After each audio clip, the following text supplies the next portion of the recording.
제가 뭐 전문 강사는 아닌데 제가 지방자치 그 의미 그리고 또 우리가 어떤 자세로 임해야 될 것인가 이런 것들을 중심으로 해서 제가 마지막 사실은 그냥 원래 마지막 날 와서 인사 한 말씀 정도를 하겠다 했는데 6강으로 그냥 이렇게 올려놔버려서 어쩔 수 없이 제가 벼락 공부를 좀 했는데요. 좀 많이 부족할 것 같습니다만은 여러분들이 좀 많이 이해해 주시고 또 집중해 주셨으면 좋겠습니다. 제가 원래 집행부에서는 조례를 이야기해 달라 이렇게 해가지고 제목을 주민 참여로 꼽히는 조례 그랬는데 제가 부제를 그냥 더 좋은 민주주의 자치에서 답을 찾다 이런 부제를 가지고 오늘 강의를 좀 준비했습니다. 여러분들 우리가 맨 처음에 강의할 때도 여러분들한테 말씀드렸지만 우리가 이 정치학교는 화순 민주당에서 자주 해본 그런 경험이 많지 않습니다. 나는 이 교육 자체가 6강에 이르기까지 이 정도의 관심을 가지고 참여했던 것만으로도 대단히 큰 의미가 있다. 그런 의미에서 저는 이 화순 정치의 새로운 변화, 그 시작이 바로 이 오늘 정치학교로 이제 완성되는 것이다 라고 생각합니다. 여러분들 아무튼 다시 한번 이 화순 정치학교에 참여해 준 여러분들 모두에게 큰 박수 한번 보내주세요. 고맙습니다. 먼저 이제 제가 강의 들어가기 전에 제 소개를 간단히 드리려고 하는데요. 어떤 분이 저한테 이렇게 이야기하더라고요. 신정훈의 정치를 보면 한편으로는 소리가 생각나고 한편으로는 품이 생각난다 이렇게 이야기하더라고요.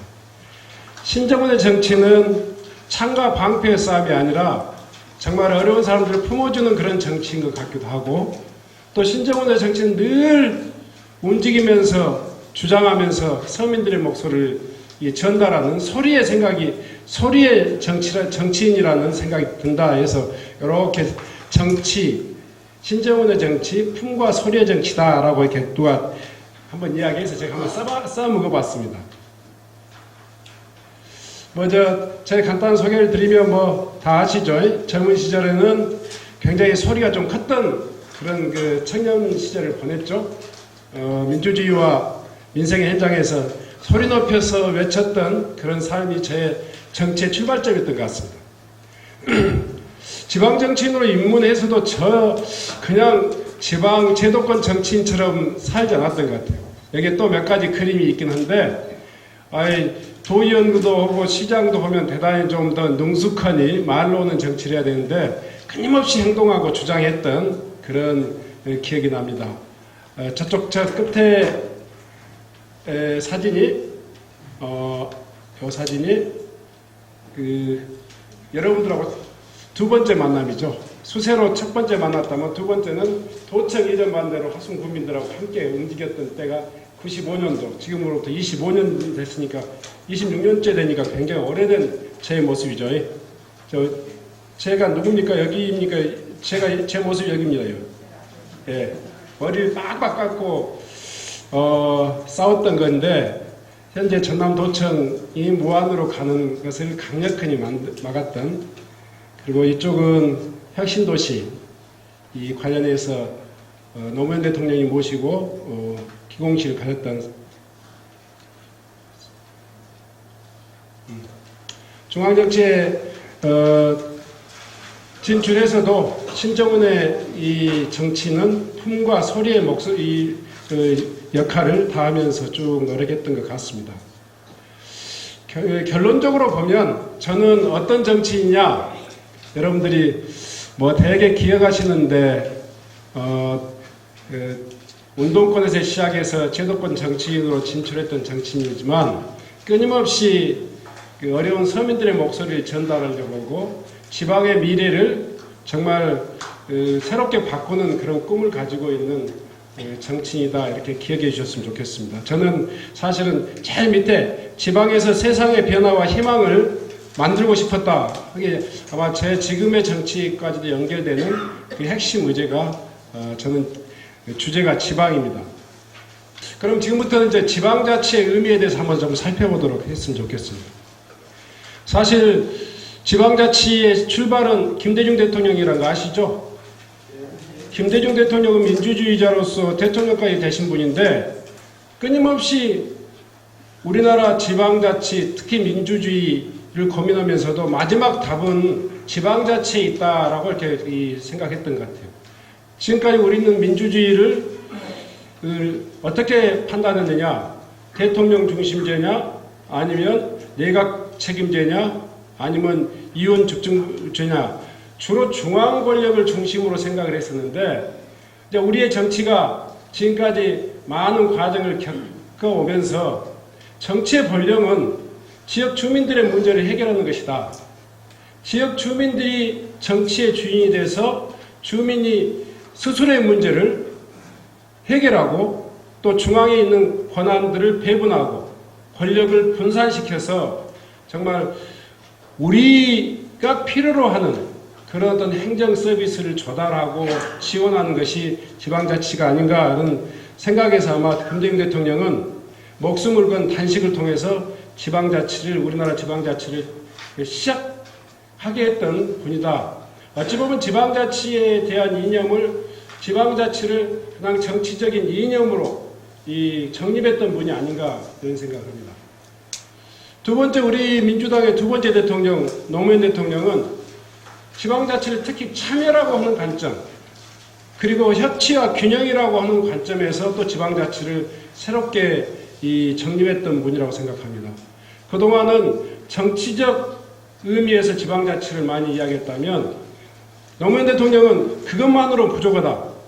그러니까 각기 스스로가 열심히 자기 살림을 잘 꾸리는 것도 중요하지만 그 지방자치가 제대로 지역의 지역민들의 소임을 다하기 위해서는 균형 발전이라고 하는 그런 어떤 이 정책과 함께 이렇게 이루어졌을 때 온전해지는 것이다.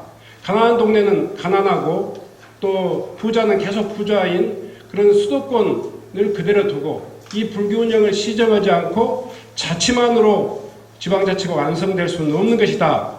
그렇기 때문에 노무현 대통령은 그때 지방자치라고 하는 그런 어떤 밑으로부터의 내발적인 노력뿐만 아니라 균형 발전이라고 하는 위로부터의 또 이렇게 이 노력이 함께 돼야 된다라고 생각해서 지방 공권과 함께 국가 균형 발전이라고 하는 개념을 우리 지방자치의 어떤 그 새로운 어떤 이념으로 또 정립했던 분이라고 생각합니다.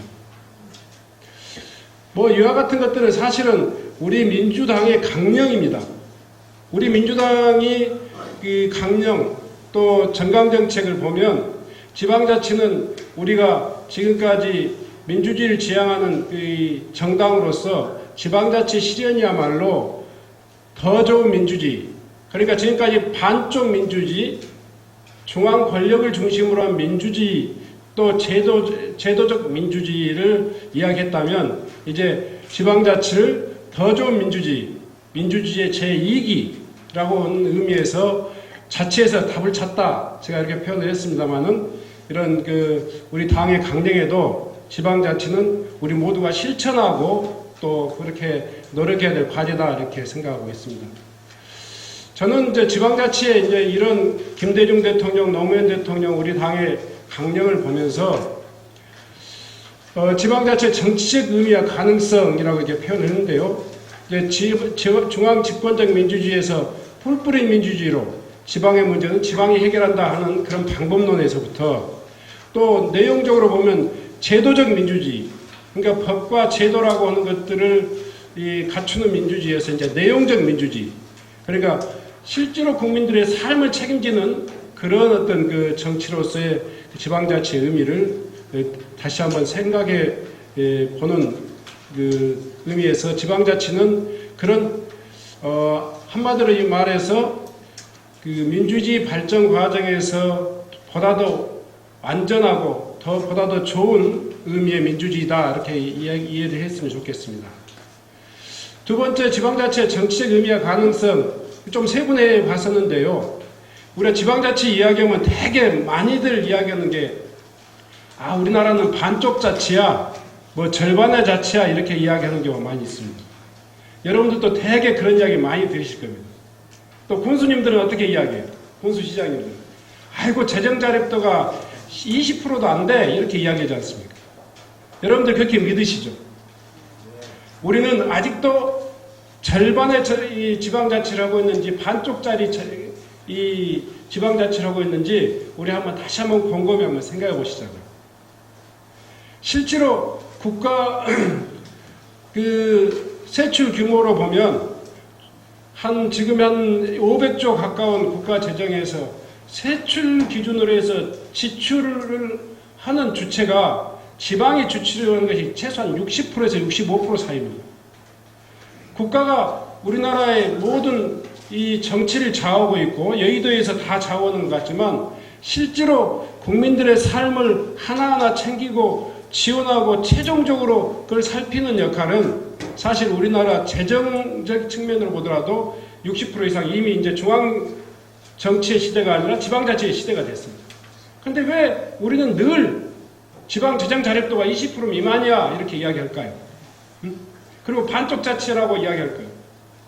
그런 의미는 저는 굉장히 좀 이렇게 이야기하면 좀 너무 과장된 이야기일까 모르겠습니다. 자기 책임의 피라고 생각합니다.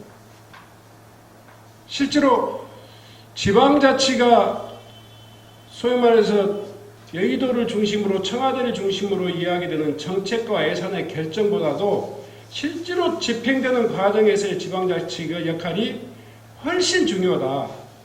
이미 권력은 지방으로 다 넘어와 있습니다. 그런데 또 불구하고 우리는 끊임없이 지방자치를 폄하하거나 또 내지는 뭐 이렇게 뭔가요 좀 회피하거나 그 책임을 회피하거나 이런 거라고요. 제가 재정 이야기 나왔으니까 한 가지만 더 좀 쉽게 이야기할게요. 재정 자립도 우리 유영길 의원님 뒤에서 보이시는 우리 화순군의 재정 자립도 얼마예요? 17%. 그러면 대개 재정 자립이 17% 그러면 화순군이 자체적으로 할 수 있는 재정의 규모가 17%다 이렇게 착각하시는데 실제로 그렇지 않죠? 그걸 우리는 흔히들 재정 자주도라는 의미로 씁니다. 재정 자주도. 재정 자주도는 몇 프로인지 우리 하성동 의원 어디 계세요? 재정 자주도. 또 누구 있어요? 우리 강승팔 의장님 혹시 재정 자주도?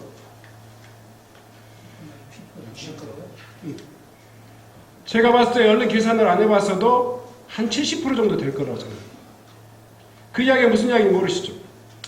전체 세원 중에서 세입 기준으로 보면 하순 국민들이 부담하는 이 세원, 그러니까 그것이 지방세하고 세외 수입이라고 합니다. 그것은 17%가 맞을 겁니다. 그런데 이 17%만 갖고 우리 군 의원이나 군수님이 정치를 하는 거 아니에요. 나머지 83%는 중앙에서 시키는 대로 다 하는 게 아니라고요. 세출 규모로 보면, 세입 규모로 보면 그렇지만 세출 규모로 보면 중앙 정부에서 목을 지정해서 내려주는 예산이 있고 그게 보조금이라고 합니다.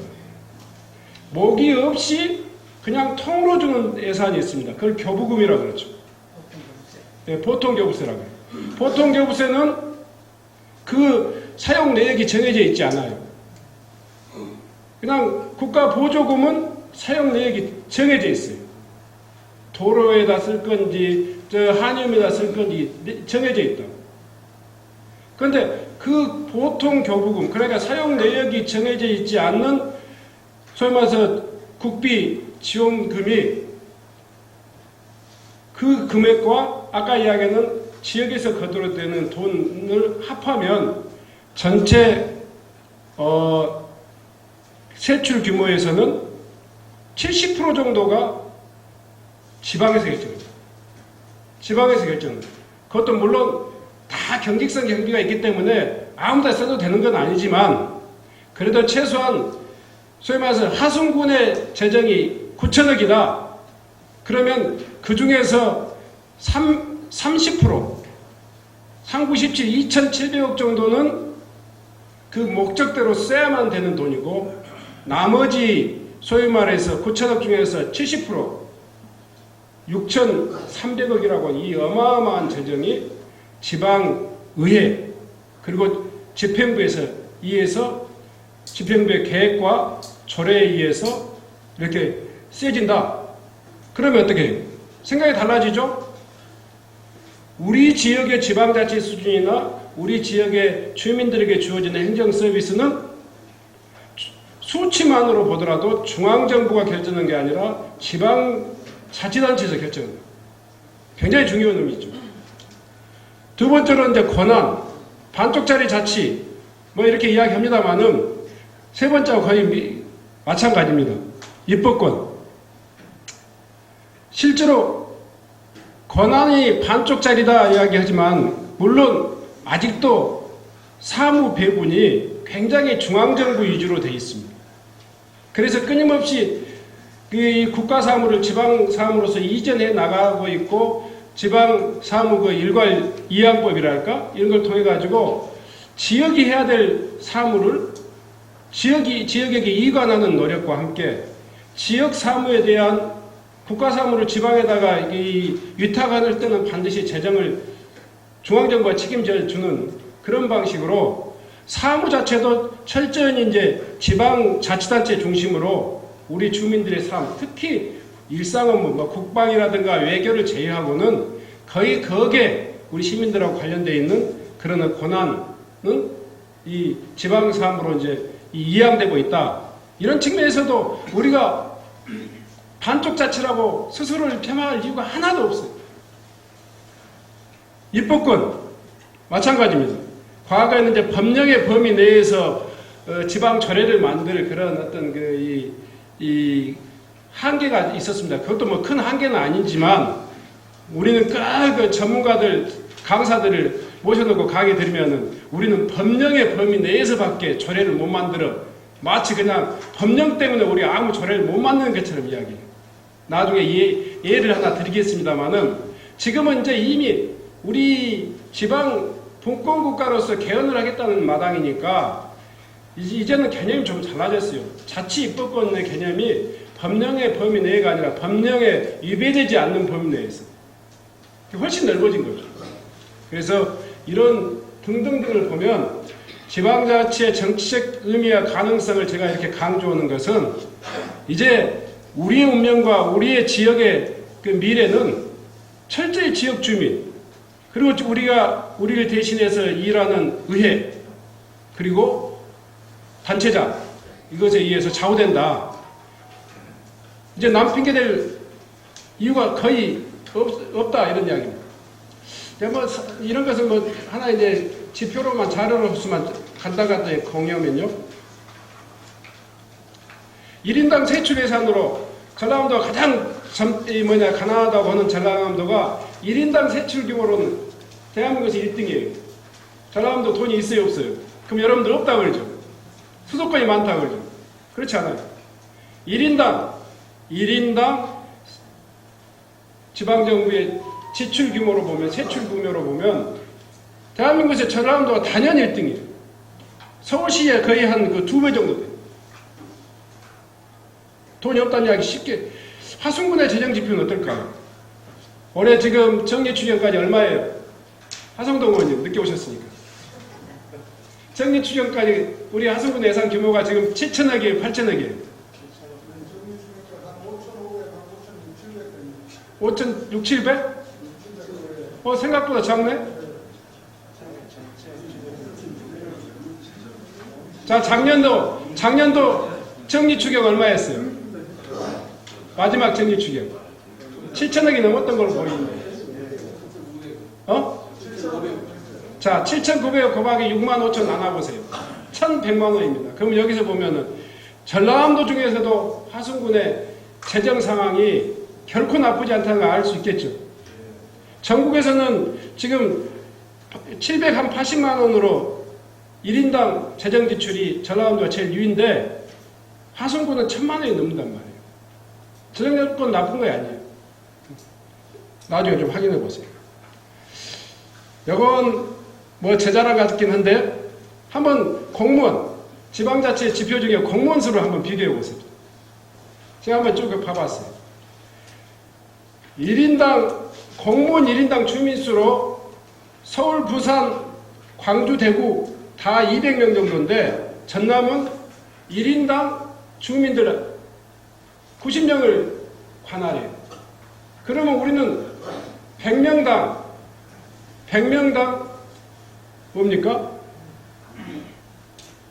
반대로 나눠봐야죠. 인구, 공무원 정원 반대로 나눠보면 우리는 서울보다 광주보다 공무원이 2배로 많은 거예요. 2배로 많죠? 하순도 한번 나눠보세요. 아마 하순이 가장 더 많을 거예요. 우리는 이렇게 많은 공무원들을 월급을 주고 지금 운영하고 있다. 제가 저쪽에 보시면 이 공직사에 들어와서 제일 불변의 법칙이 뭐냐면 공무원 정원이라는 거예요. 정원은 반드시 채워야 되는 걸로 알아. 정원이 하나라도 부족하면 막 죽는 소리예요. 사회복지과장도 달려와서 우리 정원이 하나 부족하니까 하나 더 주시오 그러고 뭐 행정과장도 우리 정원 부족하니까 하나 더 주시오. 반드시 채우는 거예요. 참 희한해. 공무원의 몫은 철저히 지켜지는 게 지방자치. 대한민국 단 한 군데도 공무원을 줄일 생각은 못해요. 정원 준 거 다 채워요. 근데 신정원은 저게 동아일보예요. 저 동아일보 일면 전면에 나왔던 기사입니다. 전국 246개 자치단체 중 유일하게 공무원을 감축한 나주시장 누구예요? 네, 제가 그때 비교해 봤어요. 인구는 12만에서 10만에서 9만으로 줄어들고 있는데 계속 중앙에서 뭐 사회복지 관련 뭐 정원이다, 뭐 교육 분야의 정원이다 계속 늘려주는 거예요. 그러니까 내 마음속으로 최소한 아무리 그러더라도 서울, 광주 다 200명씩을 담당하고 있는데 공무원들이 최소한 100명은 담당해야지 않겠느냐. 인구가 줄면 공무원 줄이자. 이렇게 제가 주장해서 계속 그것을 공무원 정원이 오더라도 반영을 안 했어요. 줄였어요. 얼마 몇 명이나 줄인지 알아요? 정규직 정원을 70명을 줄였어요. 70명. 그랬더니 동아일보 기자다가 우리가 뭐 자랑도 안 했어. 행정안전부에서 자료를 받아봐갖고 깜짝 놀라는 거예요. 이게 사실일 수 있냐고. 243개 자치단체 중에서 단 한 군데도 한 명도 줄이지 않았는데 어떻게 나주시는 70명을 줄이냐고. 응? 인구도 많지 않은. 그래서 제가 그런 거예요. 우리가 가지고 있는 우리의 실정에 맞게 지방자치를 하는 것과 그렇지 않은 것. 70명은 돈으로 얼마일까요? 예산으로. 그때 계산해보니까 한 24억인가 30억 정도 됐어요. 인건비가 줄여지잖아요. 그 정도면 그거 가지고 얼마든지 다른 일을 할 수 있는 거 아니겠어요? 시군별 조례 현황. 이것도 제 자랑이네. 이상하니 잘못됐네. 17년도 기준인데요. 일선시군의 통계예요. 어디가 가장 많아요? 조례? 442개. 도시행정 우리보다 훨씬 큰 목포, 순천, 광양보다도 훨씬 더 많아요. 화순, 조금 미안합니다. 우리 군의원님들이 계속 좀 미안한데 조금 아파도 됩니다. 화순 어디가 있어요? 거의 100개 정도 더 적어요. 뭐 그게 많다고 꼭 좋은 것이냐라고 이야기할 수 있지만 지방조례라는 것은 대개 지역민들의 권익을 옹호하고 또 지원하는 그런 제도를 만드는 거라고 생각하면 적은 것보다 많은 게 더 좋겠죠. 그런 다양한 노력도 있다고. 뭐 하순군의 입법조례 내가 조금 이따 이야기할 거니까 넘어갑시다. 청렴도 뭐 이런 것도 역시 마찬가지예요. 여러 가지 지방자치의 그 평가 지표들이 있는데 청년배도 굉장히 중요한 거고, 자 이제 이 정도로 이야기하고, 다시 아까쯤에는 반쪽 자치다 재정 자력도 어쩌다 했네요. 우리 다시 한번 생각해 봅시다. 제가 되게 그냥 주마간 성격으로 지방자치를 여러분들에게 그냥 제 유리한 대로 풀어서 말씀드렸습니다만은, 지방자치는 뭐예요, 여러분들한테? 뭐라고 느껴져요? 지방자치.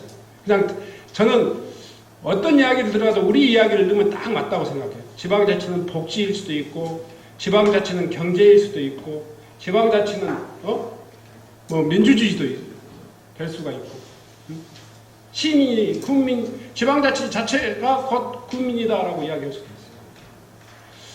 제가 왜 이렇게 지방자치를 이렇게 강조하냐면, 우리는 정치로부터 수많은 소위 말해서 허기짐을 많이 느끼지 않습니까? 대한민국이 세계 10대 경제 대국이라고 하는데 우리의 삶은 왜 그래? 라고 이야기하지 않습니까? 지속적으로 정치를 이야기할 때는 늘 여의도에 있는 정치만 이야기하지 않습니까? 이미 지방자치, 정치의 권력과 자원이 이미 50% 이상의 지방으로 내려왔는데도 한 번도 우리의 문제를 우리의 문제로 해석하지 않는다고. 저는 지방자치야말로 가장 소박한 이야기는 작은 정부예요. 우리의 삶을 규정하는 가장 큰 힘, 저는 지방자치라고 생각합니다. 그러면 국회의원 잘 뽑는 것도 중요하지만 군수 잘 뽑는 것, 군의원 잘 뽑는 것, 또 거기 기반을 이루고 있는 시민들이 정말 현명해야 돼요. 여러분들은 아파트에서 자치위원회 5천원씩 매달 걷어가지고 자치위원회 운영하면서 명절 때 경비원들한테 사과박스를 줄 것이냐 귤박스를 줄 것이냐고도 막 싸우잖아요. 치열하니 우리 아파트 상황이 가난하니까 우리는 귤박스를 줘야 된다. 우리 이번에 고생 많이 했으니까 우리는 좀 소고기를 좀 우리 경비원 아저씨들한테 줘야 된다. 치열하게 싸우잖아요. 근데 아까 이야기했잖아요. 1인당 1,000만원 이상의 지금 이 자기 몫이 있는데 이것을 운영하는, 여러분들이 지금 1,000만원씩 회비를 내고 있는 거야. 그렇지 않겠어요? 그 살림에 있어서 여러분들 같이 그냥 해프게 그냥 써버린 사람들. 내가 너무 말이 좀 과하네요. 굉장히 중요한 이야기입니다. 우리의 운명과 우리의 삶과 우리 도시의 수준을 결정하는 것이 난 지방자치다. 이런 말씀을 좀 드리고 싶습니다. 최근에요. 4.7 보궐선거 지고 나서 우리 민주당에게 쏟아지는 비난이 많았습니다. 첫 번째가 뭐였습니까? 내로남불. 남이 하면 잘못이고 내가 하면 그냥 로맨스다. 두 번째가 뭐였어요? 오만. 힘이 180석 밀어주니까 더 잘할 줄 알았더니 더 못해. 여전히 자기 고집만, 자기 주장만, 자기 하고 싶은 이야기만 하지 국민이 듣고 싶은 이야기를 별로 못해. 오만. 세 번째가 뭐였어요? 무능. 정치는 국민들에게 말로서 보답하는 것이 아니라 실천으로서 보답할 수 있어야 되는 거 아니에요? 그래서 우리가 퇴폐했잖아요. 우리가 엄중하게 생각해야 돼요. 한번 우리가 겪으면서 우리에게 주어져 있는 어떤 현상도 원인 없는 결과가 없다고요. 반드시 원인이 있죠. 그런 반성을 해보는데 어느 날 한겨레 신문에 이 기사가 나왔어요. 정치를 향한 냉소를 희망으로 김선아 같은 시장 어디 없나요? 여러분들 혹시 김선아가 누군지 잘 모르시죠? 알아요? SBS 드라마 시티홀에서 주인공이 김선아예요. 신미래 시장의 민생정치라고 제가 표현을 했는데요. 이거 한번 봐봅시다. 이 사람은 9급 공무원인가 생각할 수 있고, 10급 공무원. 그러니까 아마 요즘 이야기는 공무직 공무원이었을 거예요. 공무직 공무원이 여차저차하는 인생 여정을 거치면서 시장으로, 무소속 시장으로. 시민들에게 진짜 필요한 게 뭘까? 관사는 보육원 아이들의 공부방으로 활용하고, 작업복을 입고 농민들과 함께 별을 배우고, 시청은 농기구를 사서 농민들에게 빌려주는 사업 등으로 시민 곁을 지키며 함께 걸어간다. 여러분이 지금껏 한 번도 주장치 못한 가로 안에만 묶어뒀던 그 권리, 지금부터 제가 여러분의 가로가 되어드리겠습니다. 그 권리를 쳐드리겠습니다.